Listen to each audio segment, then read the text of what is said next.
Hello and welcome back again to my YouTube channel, The Mommy Jaja Vlogs. For today's video, magbabahagi ako ng pampaswerte sa ating tahanan. Mainam na gumawa tayo ng mga pampaswerteng ito kahit marami kayong nagawa na pampaswerte. Mainam yan para maakit ninyo ang swerte, kasaganaan, prosperity, mga biyaya sa inyong tahanan. At kapag may dumating man na problema, hindi na siya gaanong mabigat. Magkakaroon kayo ng solusyon sa inyong mga problema. Ang paraan ng paggawa ng pampaswerteng ito ay ginagamitan ng buong bawang at isang buong dahon ng laurel. Mangangailangan din tayo ng pulang ribbon.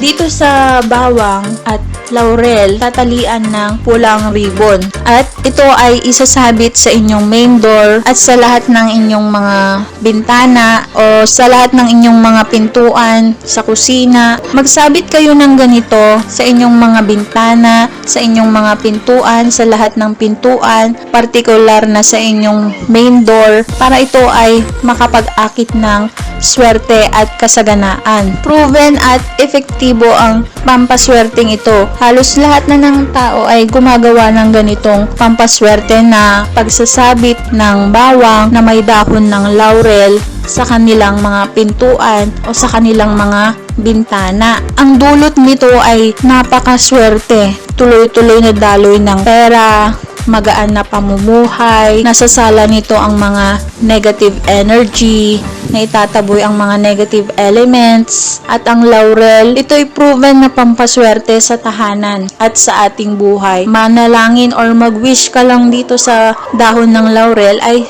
tinutupad nito. Napaka-generous nito na nagtutupad ng mga kahilingan. Ang pagpapalit nito ay palitan kapag yung bawang ay tuyot na sa loob o naging magaan. Ibig sabihin nito na absorb na nito ang mga negative energy sa inyong tahanan. Na absorb nito ang mga kamalasan sa inyong tahanan. Kaya gumawa ulit kayo ng panibago. Mainam na ang gamitin ninyong bawang ay yung fresh, yung malusog at buong dahon ng laurel ang gagamitin dito. Gawin ito tuwing Martes at Biyernes sa oras ng 6:30 AM hanggang alas 8 ng umaga.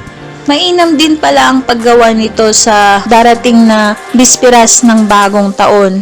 Magsabit kayo ng ganitong mga pampaswerte sa inyong main door at sa inyong mga bintana. Tiyak at proven na napakabisa ng epekto nito. Tuloy-tuloy ang daloy ng swerte at blessing sa inyong tahanan at inilalayo kayo sa anumang mga kapahamakan at mga karamdaman. Kaya subukan at gumawa na kayo ng ganitong pampaswerte kung hindi pa kayo nakakagawa ng ganito. At yun lamang po ang mga pampaswerteng bawang at laurel na isinabit sa pintuan o sa mga bintana. Tandaan, ang mga pampaswerteng ito ay gabay lamang. Tanging ang pagsumikap, sipag at tiyaga, kumilos, dumiskarte sa buhay at magtrabaho ang makakatulong sa atin para tayo ay umunlad. Laging manalangin at magdasal sa Poong May Kapal. Ugaliin ding magpasalamat sa lahat ng mga biyayang natatanggap, maliit man ito o malaki. Kung nagustuhan ang video ito, mag-like at mag-subscribe na para maging updated sa mga next video na i-upload tungkol sa mga pampaswerteng bagay-bagay.